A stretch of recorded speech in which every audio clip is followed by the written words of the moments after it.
La Cámara Colombiana de la Infraestructura asegura que las entidades de control de las regiones son cómplices silenciosas de la corrupción.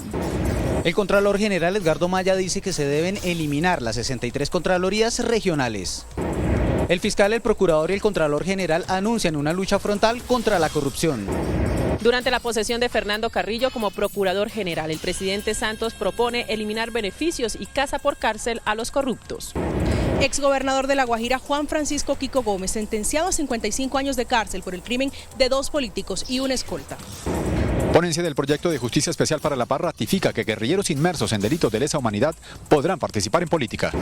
Colados, inseguridad, poca policía y falta de cultura ciudadana, los males que están acabando con Transmilenio. En materia laboral, Colombia es el tercer país más desigual de Latinoamérica, así lo revela la Organización Internacional del Trabajo. Los precandidatos Jorge Enrique Robledo y Sergio Fajardo aceptan la propuesta de Claudia López para crear una gran convergencia contra la corrupción. Análisis en CMI. ¿Funcionan divisiones inferiores del fútbol en Colombia? La diseñadora Victoria Beckham asegura que se arrepiente de haberse agrandado los senos.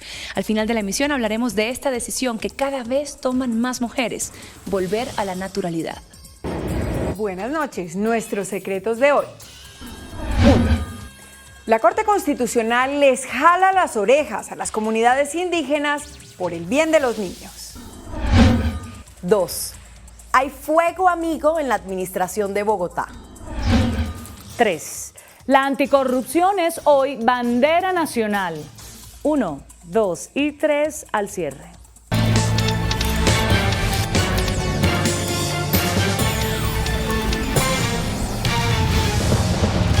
Buenas noches. El presidente de la Cámara Colombiana de la Infraestructura, Juan Martín Caicedo, denunció que las Contralorías regionales son cómplices de la corrupción en municipios y departamentos. El dirigente que preside el principal gremio de la construcción en el país anunció además un hecho sin precedentes, la expulsión de la Cámara de la multinacional Odebrecht.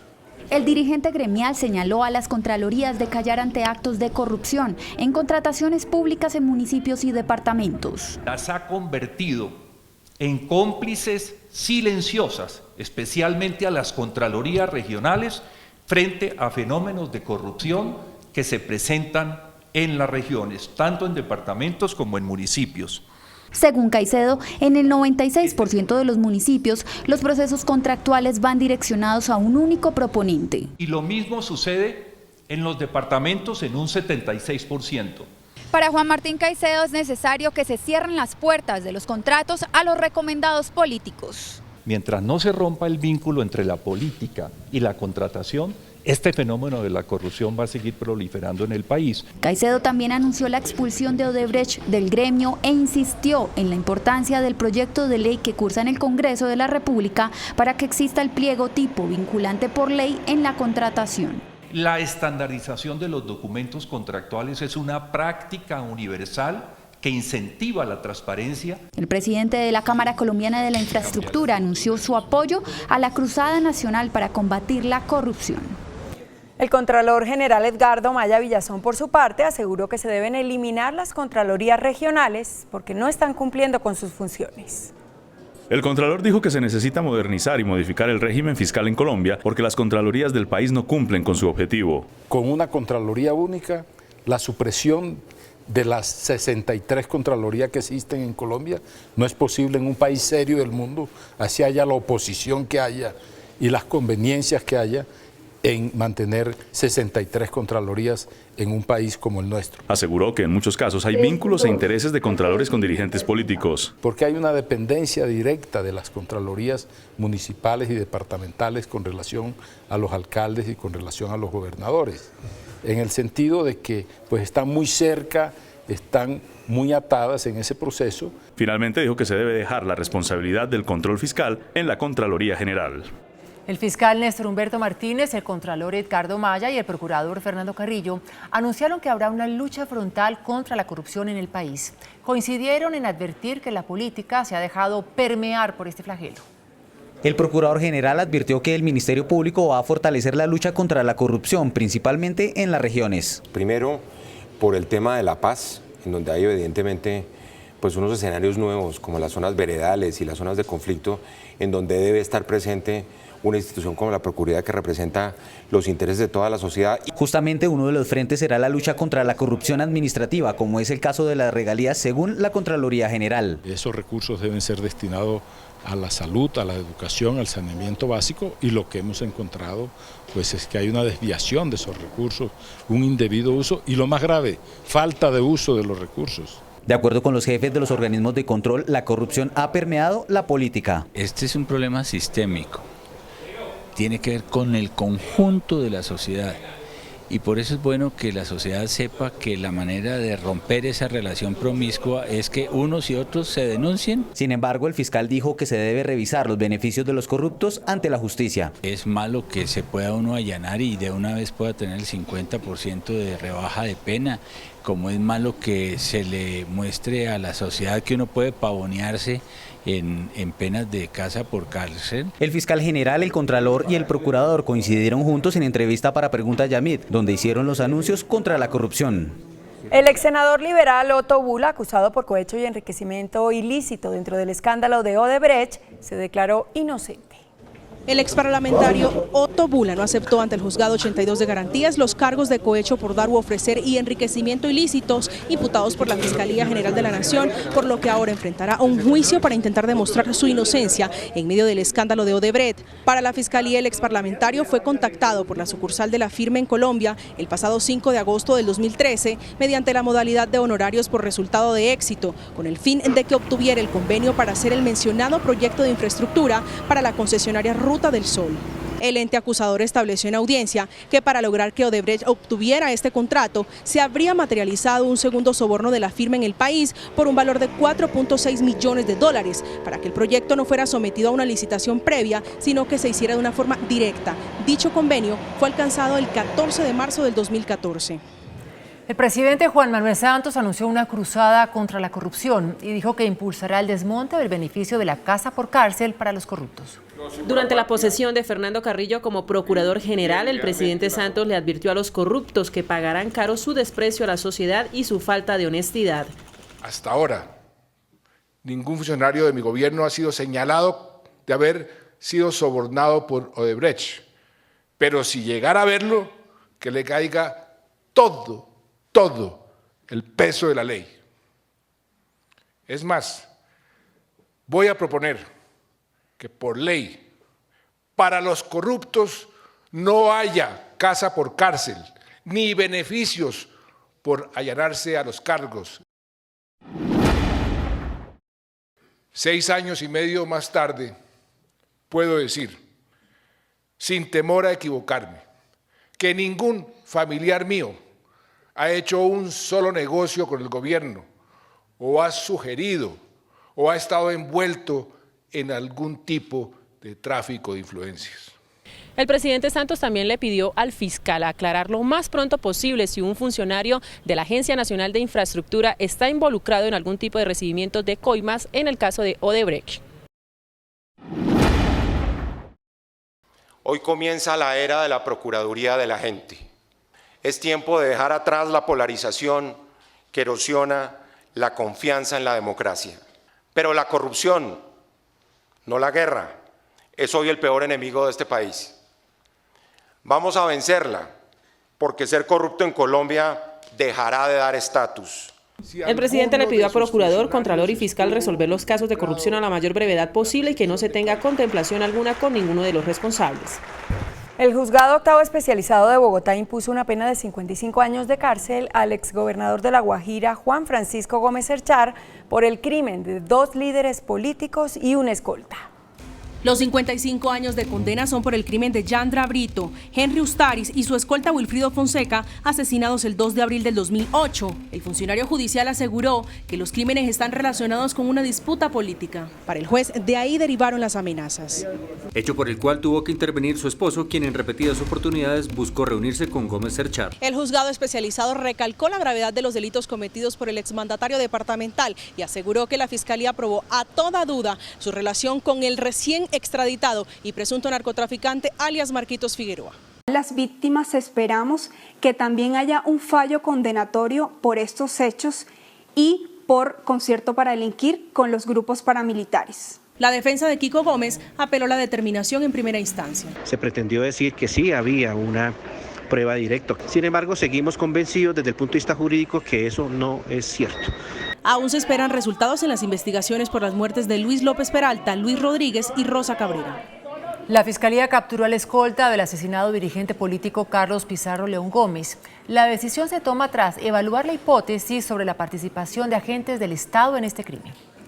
La Fiscalía capturó a Jaime Gómez Muñoz, exagente del DAS y hoy funcionario de la Fiscalía, y quien hacía parte del esquema de seguridad del asesinado dirigente político Carlos Pizarro, en hechos ocurridos el 26 de abril de 1990. Se presume era el asesino al sicario para silenciarlo, para acallarlo y que pues precisamente se mantuviera la impunidad que ha reinado el caso. Se cree que en el crimen participaron agentes del Estado. Como la escolta había participado o había hecho parte del asesinato. También se ordenó investigar al entonces director del DAS. Se le compulsan copias a Maza Márquez precisamente por esa intención, como hablábamos hace un momento, de desviar la investigación hacia los extraditables del cartel de Medellín. Finalmente pidió a la justicia nuevos resultados por este crimen que cumple 27 años. Los ponentes del proyecto de justicia especial para la paz acordaron impulsar la participación ilimitada en política para los guerrilleros de las FARC y el tratamiento diferencial para agentes del Estado en materia judicial. Tras la reunión que por más de 7 horas sostuvieron los ponentes del proyecto de Justicia Especial para la Paz y el ministro del Interior, se determinó que no habrá limitaciones en la participación política, incluso para aquellos inmersos en delitos de lesa humanidad de los guerrilleros que se acojan a esta jurisdicción especial. Estos guerrilleros, bien sea cabecillas o no, que cometan este tipo de delitos, podrán participar en política y podrán participar en las elecciones que se vienen para el año 2018. El Estado garantiza la reparación, pero que las FARC responderán naturalmente, materialmente, por los delitos. Asimismo, quedó ratificado en la ponencia que los miembros de las Fuerzas Armadas y agentes del Estado tendrán un tratamiento diferencial al de la guerrilla. Lo que se va a hacer en la ponencia es dejar muy claro qué normas se le aplican a los miembros de la fuerza pública y qué normas se le aplican a los agentes del Estado. El proyecto ratifica que los expresidentes de la República quedan exentos de esta justicia especial. El homicidio de un funcionario de Transmilenio por parte de un hombre que se iba a colar en el sistema prendió las alarmas sobre los graves problemas de inseguridad en buses y estaciones. Bogotá no sale del estupor por el aberrante homicidio de Leonardo Lich, un joven de 22 años que trabajaba en la taquilla de la avenida Jiménez de Transmilenio y que fue asesinado por un hombre que se intentaba colar en el sistema. Muy doloroso que hacer lo correcto le cueste a uno la vida. El culpable sería William Monroy, quien tiene antecedentes judiciales y fue enviado a la cárcel Modelo. La fiscalía pedirá 33 años de prisión. Pero mate sin estar haciendo ningún delito, nada más porque le dijo pague el pasaje. El caso revivió la problemática por la falta de policías en el sistema, pues solo 750 uniformados custodian a 2.2 millones de pasajeros. Tenemos un problema de falta de fuerza policial en Bogotá crítico. A esto se suma que según cifras de la policía, 67.000 usuarios entran sin pagar cada día, lo que da un promedio de 2.791 colados por hora, 46 cada minuto. Estos avivatos, estos matones, están robándole a los demás ciudadanos cientos de miles de millones. El distrito espera un aumento del pie de fuerza y que con el nuevo código de policía se impongan multas hasta de 600.000 pesos a los insensatos evasores. 3 senadores y 6 representantes del Centro Democrático solicitaron a la dirección de la policía que le retiren sus esquemas de protección y los asignen para la protección del exministro Fernando Londoño. Encabezados por el senador Alfredo Ramos, los 9 parlamentarios juridistas dijeron que la drástica reducción del esquema de seguridad del hoy periodista Fernando Londoño representa exponerlo a peligrosos delincuentes que en el pasado han intentado acabar con su vida. En una carta dirigida al director general de la Policía Nacional, general Jorge Hernando Nieto, advierten que como al exministro le ha sido reducida de manera drástica su seguridad, a pesar de que ha recibido constantes amenazas, solicitan que sus esquemas de seguridad pasen a reforzar de manera inmediata al de Londoño Hoyos para proteger la integridad de una persona que dicen está en alto riesgo y ya fue víctima del terrorismo y no quieren que lo vuelva a hacer. En materia laboral, Colombia es el país más desigual de Latinoamérica. Así lo reveló el director del área andina de la Organización Internacional del Trabajo, Philippe Van Nieuwenegem. La Organización Internacional del Trabajo comparó entre los países de Latinoamérica la situación laboral de hombres, mujeres, campesinos y demás trabajadores. Esto concluyó. Colombia, lamentablemente, todavía hoy día es el tercer país más desigual. La brecha más grande se da entre los trabajadores del campo y los de las ciudades. Que los niveles de salario de ingresos de los campesinos o trabajadores rurales son 2/3 de lo que gana una persona en la ciudad, que todavía tenemos menos del 60% de la gente asalariada que tiene un contrato formal. Una de las principales preocupaciones es la protección a la vejez, pues solo el 11% de los campesinos tienen acceso a una pensión. El precandidato presidencial Jorge Enrique Robledo aceptó la invitación de la senadora Claudia López para conformar una coalición contra la corrupción y presentarla como opción a los ciudadanos en la próxima contienda electoral. Para el precandidato del Polo Democrático, Jorge Enrique Robledo, el tema de la lucha contra la corrupción debe ser central, pero no el único de un eventual acuerdo político. O sea, la idea es una buena idea y ha caído muy bien en el país. Y nosotros la vemos con buenos ojos, pero pues hay una serie de trámites que realizar, de entre otras cosas oírnos, ¿no? Y repito, el programa tiene que tener el tema de la corrupción, pero es obvio que en Colombia hay otra cantidad de problemas gravísimos distintos de la corrupción. Los precandidatos anticorrupción anunciaron que se reunirán periódicamente para preparar el acuerdo que ofrecerán a los electores el año entrante. Aún sin ser inaugurada la remodelada plazoleta del Consejo de Bogotá, que demandó una inversión de 11.000 millones de pesos, ya registra grietas y filtraciones. Nuevos problemas le surgieron a la construcción de la plazoleta de la democracia enfrente del Consejo de Bogotá. Se encontraron 3 grietas que verificamos de qué se trataban y son 3 goteras. La obra tenía un plazo de ser entregada en 11 meses, pero ya completa más de 3 años en construcción. Debió ser entregado en marzo del año 2014, estamos comenzando el año 2017. En ella se han invertido un poco más de 11.000 millones de pesos, pero aún no se acaba con la obra. Y resulta que se la han pasado desde octubre sellando filtraciones que eso tiene y que la tienen inundada. El distrito exigió al contratista hacer las reparaciones necesarias para que a final de este mes se pueda entregar la plazoleta. Como un éxito fue calificada la implementación definitiva del nuevo carril preferencial para los buses escolares en la autopista norte de Bogotá. De lunes a viernes entre las 6 de la mañana y las 8:30 de la mañana regresa la implementación, esta vez definitiva, del carril escolar en el corredor de la autopista norte entre calles 167 y 235. Obtuvimos ahorros entre 20 y 30 minutos en un tramo muy corto, desde la 167 hasta la 245. De acuerdo con el distrito, las pruebas piloto arrojaron resultados exitosos con disminuciones de hasta el 43% en los tiempos de recorrido de los niños y niñas a sus colegios. El carril para buses escolares beneficiará a 20.000 estudiantes de más de 60 colegios e instituciones educativas que se ubican en el sector del borde norte de la ciudad. El Banco de la República reveló que la inversión extranjera directa en el último año reportó una caída del 23%.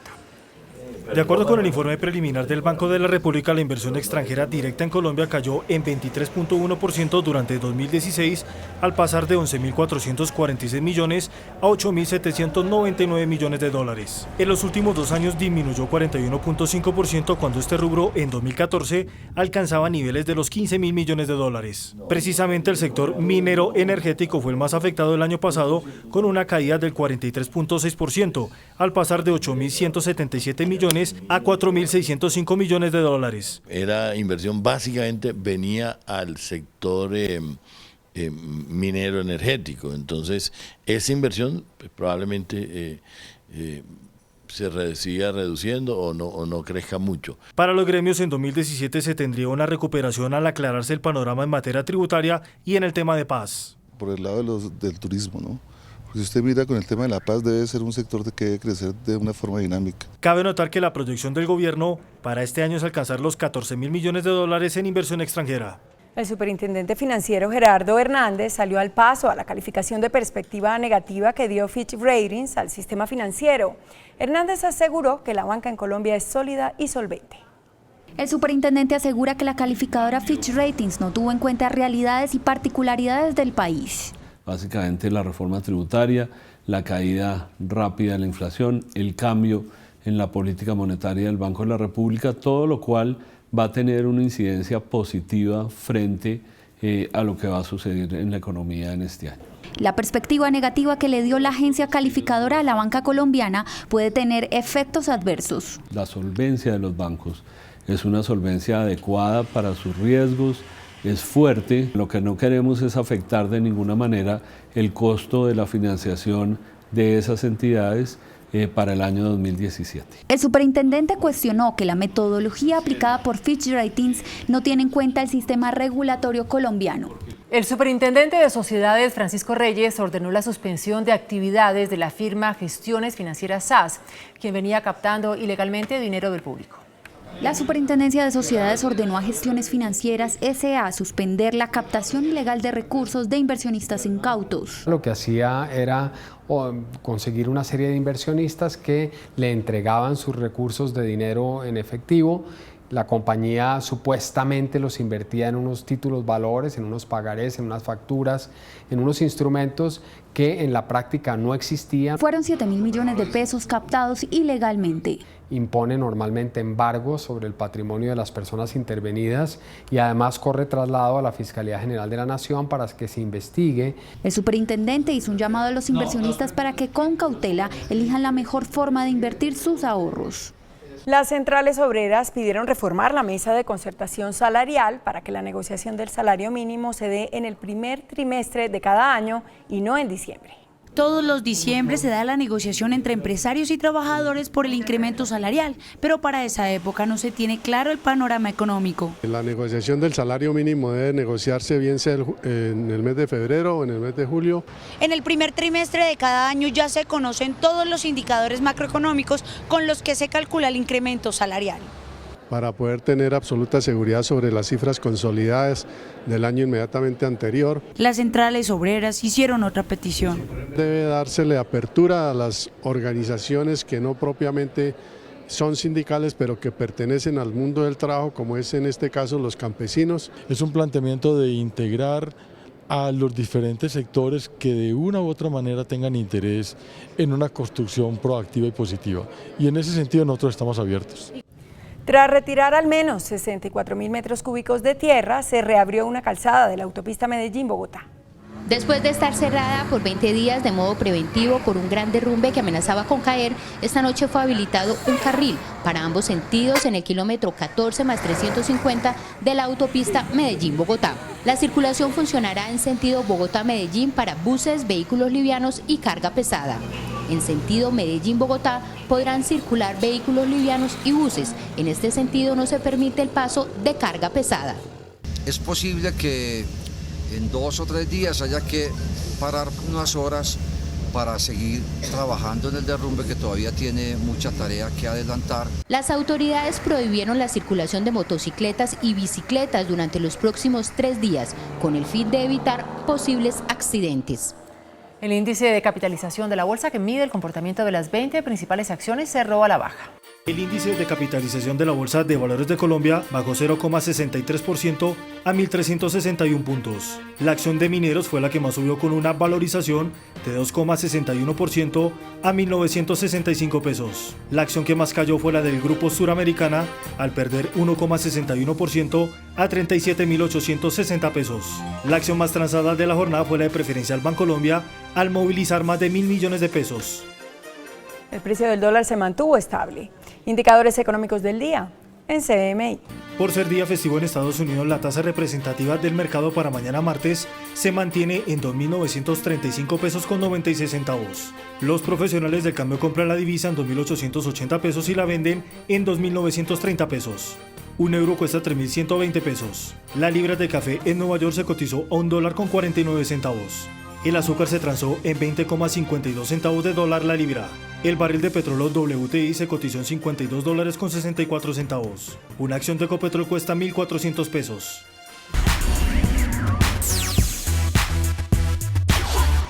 Hola, muy buenas noches, feliz inicio de semana para todos. Hoy estoy en el Museo de Trajes, en el centro de Bogotá, en donde se presenta la exposición Toulouse del artista francés Pierre Redon, de la cual hablaremos más adelante porque comenzamos con Victoria Beckham. La diseñadora inglesa le ha confirmado a la revista Vogue que se arrepiente de alguna vez haber aumentado el tamaño de sus senos, arremetiendo contra esta popular cirugía estética, pues asegura que no agregó nada a su vida personal o profesional. Muchas mujeres hoy en día toman la decisión de quitarse las prótesis. ¿Volver a la naturalidad? Así se veía la cantante y diseñadora Victoria Beckham en 2006 y así luce este año. El cambio es evidente no solo en su color de piel, también en el tamaño de sus senos. En la reciente edición de la revista Vogue Inglaterra lamenta no haber valorado su cuerpo, haberse dejado llevar por la obsesión de una figura perfecta y hacerse una cirugía de aumento en su busto a los 18 años. En Colombia, uno de los casos más conocidos de famosas que prefirieron su figura al natural es el de la actriz Marilyn Patiño. Es un cuerpo extraño que está ahí, entonces como que cierta libertad que puedes tener como mujer de moverte, de hacer deportes extremos, de poder ir al gimnasio, poder manejar, poder hacer muchas cosas que normalmente los seres humanos tenemos que hacer, a veces se imposibilita un poco con el tema de tener un cuerpo extraño y más metido frente al pecho. ¿Y por qué ellas se arrepienten de la mamoplastia de aumento? Porque cuando decide hacer la cirugía no tiene la plena convicción de lo que va a realizar. Es decir, muchas veces lo hacen por moda, lo hacen por la pareja, lo hacen porque la amiga se lo hizo, pero no porque ella en verdad está totalmente convencida. Lo importante es querernos y amarnos tal cual somos. Ahora pasamos a hablar del Miss Universo, en donde ya hay controversia y protagonizada por la candidata colombiana Andrea Tovar, quien al parecer, al hacer una broma, terminó ofendiendo a las mexicanas. El próximo 29 de enero se conocerá quién será la nueva Miss Universo y ya las aspirantes a este título se encuentran en Filipinas, sede de este encuentro de belleza. La candidata de Colombia, Andrea Tovar, llegó con expectativa y desde ya protagonizó la primera polémica de esta edición. A través de sus redes sociales, la checuana publicó un video en el que está abriendo un obsequio que le dio un seguidor filipino durante un evento y esta fue su reacción. ¿Cómo les parece, queridísimos? Mírenlo, estoy hablando como mexicana, güey. ¿Qué porquerías son estas de engordadoras? En broma, la soberana de la belleza nacional dejó ver su lado cómico, que no fue respaldado por los mexicanos, que por redes sociales la han bombardeado con críticas por su tono burlón hacia ellos. Una polémica que calienta desde ya los motores en la competencia.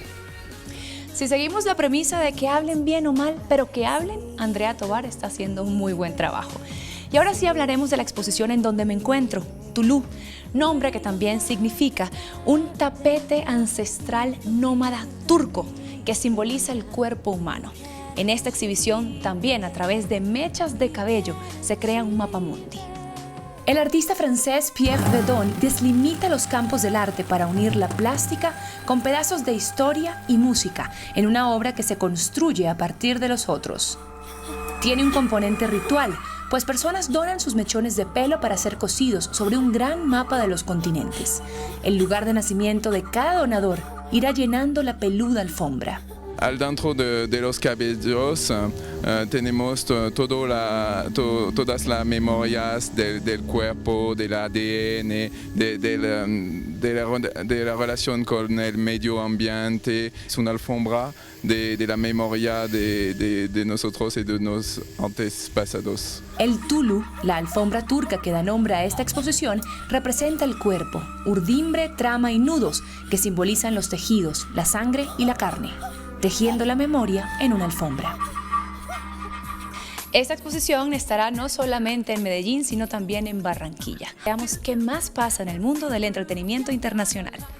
La cantante barranquillera Shakira recibió en el Foro Económico Mundial el Crystal Award, un reconocimiento por sus aportes a la educación y a la primera infancia.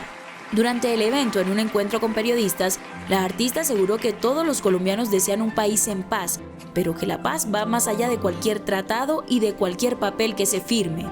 La cantante coincide esta semana en Davos con el presidente de Colombia, Juan Manuel Santos, quien expondrá en el foro su experiencia en el proceso de paz. El comediante Alec Baldwin volvió a interpretar a Donald Trump en el programa Saturday Night Live, causando malestar en el presidente electo de los Estados Unidos. Yes, this is real life. This is really happening. On January 20th, I, Donald J. Trump, will become the 45th President of the United States. Minutos después, Donald Trump publicó en su cuenta de Twitter: NBC News es malo, pero Saturday Night Live es lo peor de NBC. No es gracioso, el elenco es terrible, siempre es una estafa, realmente mala televisión. Desde la exposición Tulú del artista francés Pierre Redon en el Museo de Trajes en la Candelaria me despido por hoy. Que tengan una muy feliz noche. Nosotros nos vemos mañana. Chao.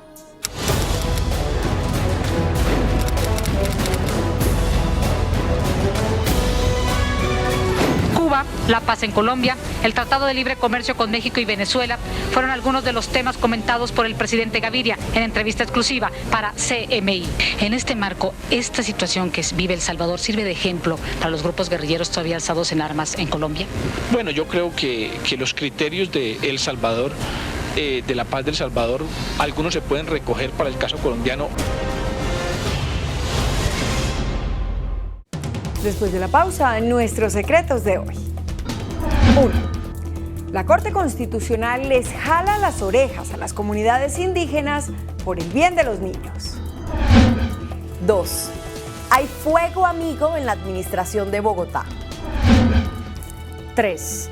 La anticorrupción es hoy bandera nacional. 1, 2 y 3 después de comerciales.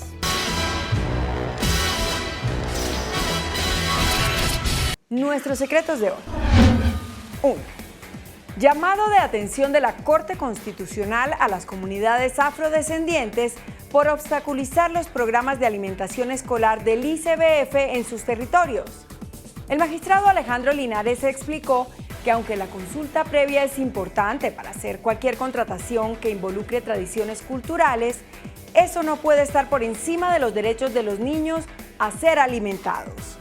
La Corte advierte que mientras se realice una concertación entre el ICBF y las comunidades afro, no se pueden suspender o terminar los programas de primera infancia a los niños, especialmente cuando se trata de víctimas del conflicto armado.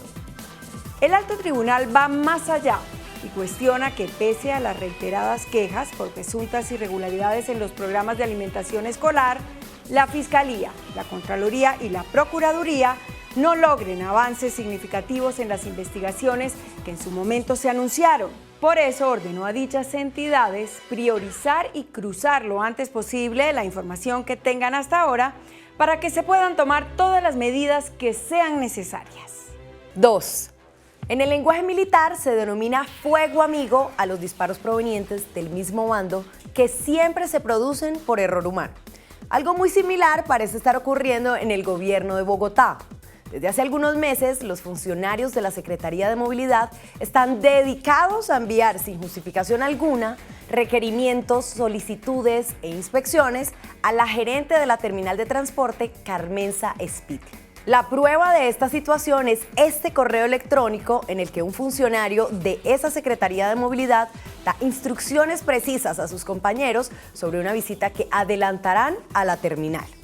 Les dice lo siguiente: tenemos que ser mamones e implacables con el tema y ser muy críticos sobre el funcionamiento del terminal. Llama la atención porque el terminal depende precisamente de la Secretaría de Movilidad y al gerente lo designa el propio alcalde para un periodo fijo de 3 años. Una de 3. O alguien está buscando un relevo en la terminal que parece legalmente imposible, o 2. Hay un error humano de funcionarios de la misma administración que convirtieron en su objetivo a un colega. O 3. Un verdadero complot contra la gerente. ¿Sabrá Dios? 3. En estos días se ha puesto de moda hablar y actuar contra la corrupción, posiblemente por el estímulo creado por la Fiscalía en el caso Odebrecht. Pero a Dios lo que es de Dios. El presidente Santos, al posicionar hoy al exministro Fernando Carrillo como nuevo procurador, mencionó a alguien que, ciertamente, ha sido líder en estos años en la lucha contra componendas, la trampa y la corrupción. Pablo Felipe Robledo. Hoy dijo el presidente: la Superintendencia de Industria y Comercio agarró por los cachos al toro de la cartelización de la economía que tanto daño le hace al principio de la libre empresa. La libre competencia garantiza que la economía esté al servicio de todos y no de unos pocos. Por eso a esta superintendencia le acabamos de entregar 8.000 millones de pesos para que, a través de un grupo élite, se concentre este año en evitar y combatir específicamente la colusión, que también es corrupción en la contratación pública. Un agente 001 le preguntó al súper qué pensaba hacer con el nuevo gran presupuesto de la superindustria y respondió: el grupo élite estará conformado por 60 funcionarios muy bien remunerados de distintas profesiones y se dedicará exclusivamente a la persecución de oferentes que en las licitaciones públicas se reparten los contratos, se reparten las regiones donde licitan y presentan propuestas coordinadas simulando competir cuando en realidad están amangualados. Hasta mañana, que descanse. Hasta aquí las noticias, gracias y buenas noches. Nos vemos mañana como siempre en CMI, La Noticia.